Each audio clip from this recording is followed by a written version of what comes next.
गुंडा अपराधी चाहिए था हेमंत सोरेन, और उसमें से उसके लिए सबसे उपयुक्त व्यक्ति अगर कोई मिला उनको तो फिर अनुराग गुप्ता। मैंने टेस्टेड इसलिए बता रहा हूं कि इससे पहले बिहार में भी उनके ऊपर जब वो एसपी हुआ करते थे तो गया में गया क्या बोलते हैं मगध यूनिवर्सिटी में डिग्री घोटाला, अभी भी मामला चल रहा है। और जहां कहीं भी चिप्स है, जमीन है, जितना चीज का जो दलाली है,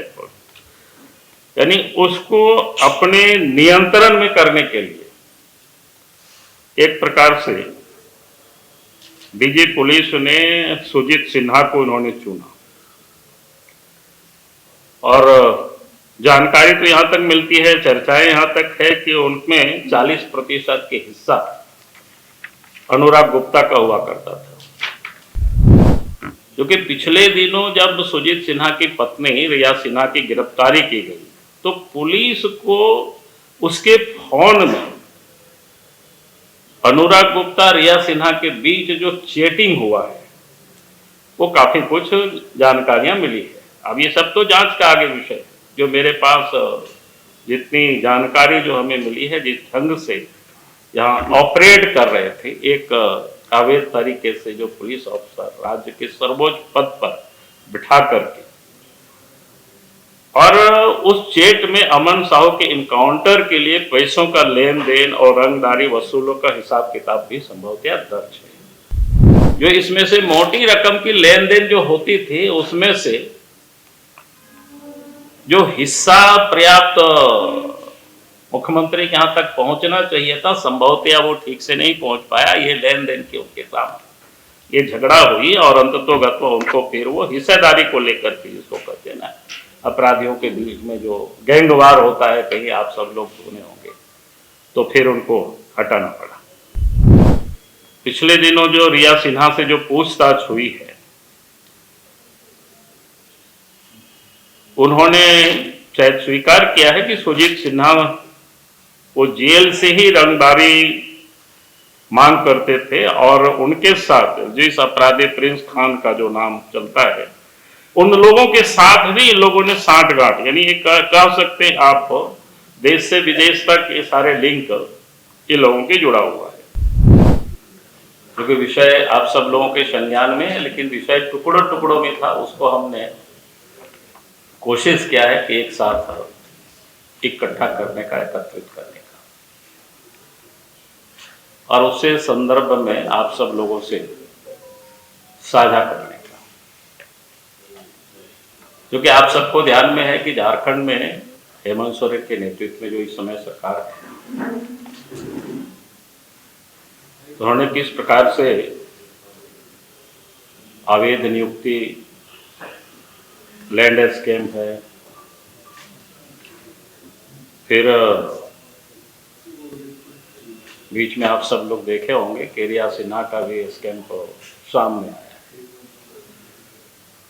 तो हमने कहा कि ये सारी चीज अखबारों में भी छापा है, सोशल मीडिया में भी काफी प्रमुखता से आप सब लोगों ने लिखा है। यानी अवैध नियुक्ति किस प्रकार से राज्य के मुख्यमंत्री ने यहाँ पर डीजीपी अनुराग गुप्ता की नियुक्ति की, उसके संदर्भ में हमने कई बार प्रेस आप सब लोगों से भी मैंने बात किया है और हाई कोर्ट और सुप्रीम कोर्ट तक हम इन सारे मुद्दों को लेकर के गए। क्योंकि आप सबने देखा होगा कि वे मुख्यमंत्री उनको किस प्रकार से संरक्षण दिया और कैसे उनकी नियुक्ति की, और एक तो सुप्रीम कोर्ट का निर्देश का भी उन्होंने उल्लंघन किया। अखिल भारतीय जो सेवा नियमावली जो होता है उस नियमों का भी उल्लंघन किया। यहां तक कि यूपीएससी की जो भूमिका जो नियुक्ति में होती है तो उसको भी उन्होंने दरकिनार किया। फिर रिटायर होने के बाद भी उनको अवैध तरीके से, जो आप सबको पता है कि रिटायर जो अप्रैल में ही हो गए थे, 30 अप्रैल को भारत सरकार ने उस आशय की पत्र भी लिख दिया था राज्य सरकार को, लेकिन तब भी उनको डीजी पुलिस बनाए रखा। और इतना ही नहीं, साथ में सीआईडी के डीजी भी वही थे, एसीबी के भी डीजी वही थे। यानी ये इन बातों को लेकर के मैंने कई बार विषय को उठाया था कि भाई किस प्रकार से और क्या कारण रहा होगा, किन कारणों से। लेकिन जैसे जैसे बाहर जो बातें आई सामने धीरे धीरे, तो हम कह सकते हैं बिल्कुल उनको बनाए रखने के पीछे का जो मुख्य कारण रहा है वो गिव एंड टेक का रहा है। मतलब इसको कह सकते हैं लेन देन कर रहा है, कारोबार कर रहा है। और वो कारोबार आप सबको पता ही है, चाहे अवैध बालू हो, कोयला हो, पत्थर हो, शराब के काले धन का जो साम्राज्य चलाने के लिए एक ऐसे ही जिसको बोलते हैं ना कि बदनाम या टेस्टेड, जिसको कहते हैं ना कि वर्दी वाला गुंडा अपराधी चाहिए था हेमंत सोरेन। और उसमें से उसके लिए सबसे उपयुक्त व्यक्ति अगर कोई मिला उनको तो फिर अनुराग गुप्ता। मैंने टेस्टेड इसलिए बता रहा हूं कि इससे पहले बिहार में भी उनके ऊपर जब वो एसपी हुआ करते थे तो गया क्या बोलते हैं मगध यूनिवर्सिटी में डिग्री घोटाला, अभी भी मामला चल रहा है, केस पड़ा हुआ। मैंने एक बार पहले भी बोला था और फिर यहाँ भी वो सस्पेंड रहे 2-2 साल तक। तो कहने का मतलब वो टेस्टेड थे और एक प्रकार से हेमंत सोरेन को वर्दी वाला जो गुंडा, और हमें लगता है कि अनुराग गुप्ता से कोई दूसरा व्यक्ति हो नहीं सकता था, तो इसलिए उनको बनाया। और मैं ये कह रहा हूं कि हमने तो कई बार आरोप लगाया, लेकिन उसके साथ साथ पिछले दिनों आप सबने देखा कि जब इनसे त्यागपत्र लिया गया या दिया है, ये सब तो जांच का विषय है। उसके बाद सत्ताधारी दल के ही एक पूर्व मंत्री का, आप सबको ध्यान में होगा, आप सब लोगों ने देखा भी है, सोशल मीडिया में पूरा वायरल हुआ, मीडिया को ही इन्होंने बोला है और उनके बारे में किस प्रकार से किन किन शब्दों से विभूषित किया है वो फिर हमको यहाँ दोहराने की कोई जरूरत नहीं। ये आपका क्या बोलते हैं त्रिपाठी, जयंत त्रिपाठी आपके पलामू के डाल्टनगंज से विधायक रहे और झारखंड सरकार में वो मंत्री भी वो रहे हुए हैं।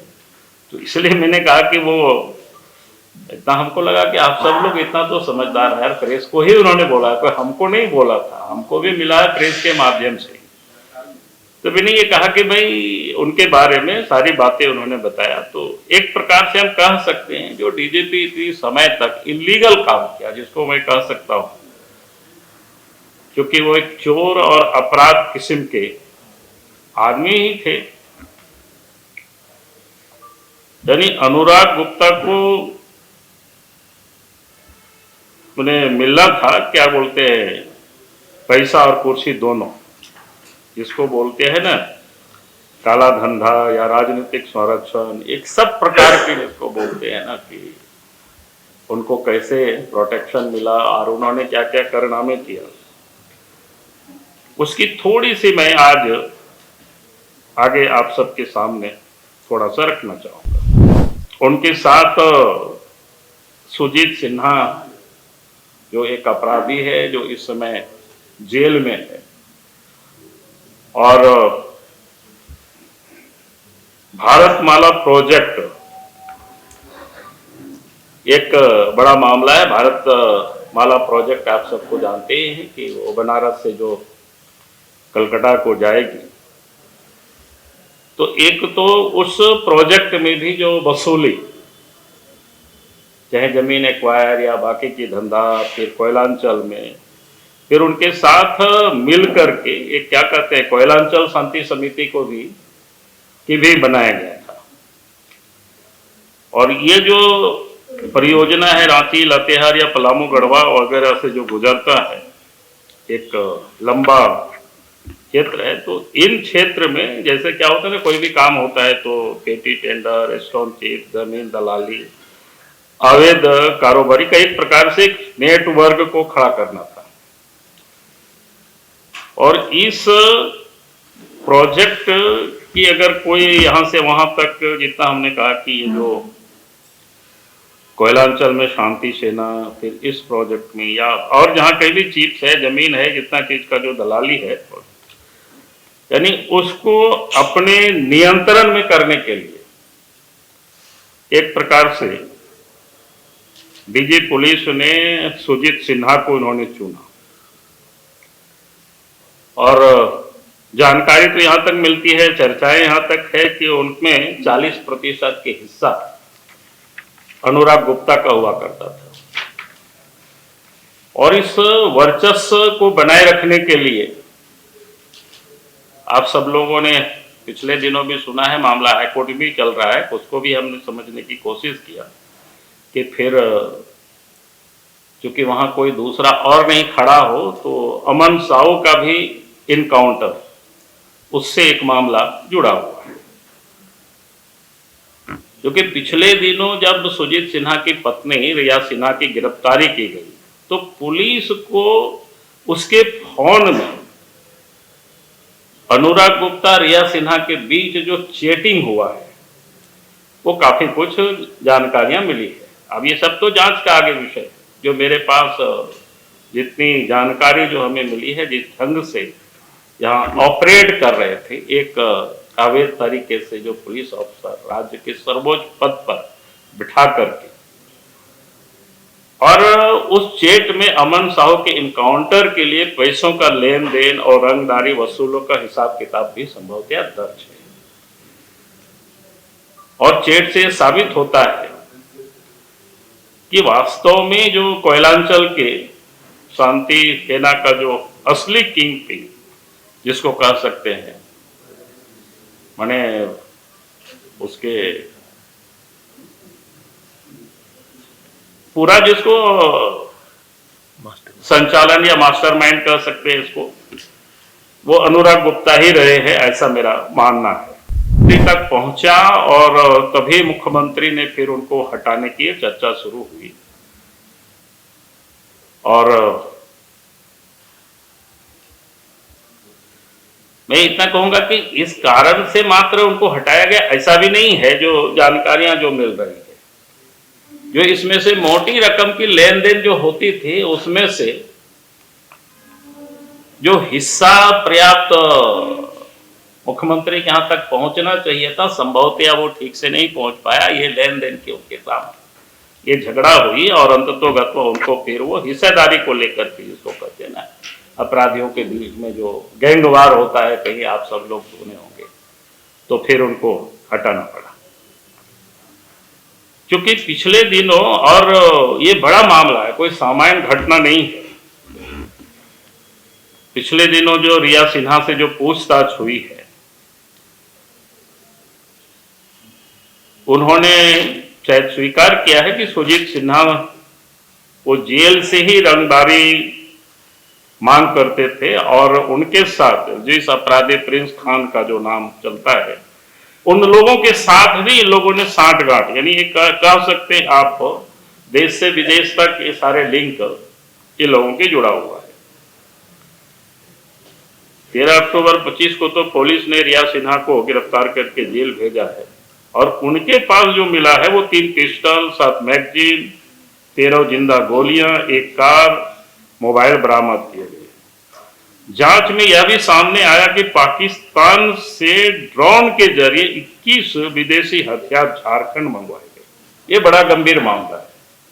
ये सारी चीजें आया हुआ है, कोई मैं ऐसी आज आपके सामने बोल रहा हूं ऐसा नहीं है, पहले ही सब चीज आया हुआ है। अब सुजीत सिन्हा और विदेश में बैठे जो गैंगस्टर है प्रिंस खान ने मिल करके खतरनाक, जिसको कहते हैं ना, गठजोड़ बनाया है। और इस कारण से आज झारखंड में, चाहे वो रांची हो, धनबाद हो, बोकारो हो, जमशेदपुर हो, व्यवसायों को क्या कहते हैं, उसको एक्सटॉर्शन किया जाता है, उसे पैसे मांगे जाते हैं तो जान से मार देंगे, गोलियां भी चलती है। ये किसी से छुपा हुआ नहीं, ये सब आम बातें हैं। यानी किस प्रकार से ये गठजोड़ लोगों ने बना रखे थे और ये पाकिस्तान से ड्रोन के जरिए मोगा पंजाब में कोई जगह है, उसके रास्ते से या देश भर में ये कारोबारियों को वसूली करना, बाकी ये सब करना, तो ये सब बड़ा गंभीर मामला है। अब चूंकि सीआईडी के वो डीजी वही थे, उसके प्रमुख भी वही थे, तो सीआईडी और एसीबी दोनों के वो प्रमुख थे, तो इसमें भी बड़ी तादाद में लूट होता था। यानी सीआईडी में जमीन की जांच के लिए जैसे एसआईटी जांच दल बनाया गया था, तो एसआईटी में गुमनाम कोई याचिकाएं मंगाई जाती थी, यानी कहीं कोई पता है कि इस प्रकार के कुछ हो रहा है, फिर उनको स्वतः संज्ञान ले करके फाइल खोलना, फिर उनको भी एक प्रकार से एक्सटॉर्शन ही करना, पैसा वसूलना, यानी ये एक बड़ा जिसको बोलते हैं ना काम चलते रहा। एसबी उसमें से दीपक कुमार इस लूट में उनका दाहिना हाथ बना और अमर पांडे डीएसपी भी इसमें साथ थे। इन सबों के साथ लोगों को जम करके लूटा, एक्सटॉर्शन किया, गुमनाम पिटीशन के नाम पर लोगों को तंग किया और भारी वसूली हुई है। खबर का मतलब बवाल न्यूज, हमारे चैनल को सब्सक्राइब जरूर करें।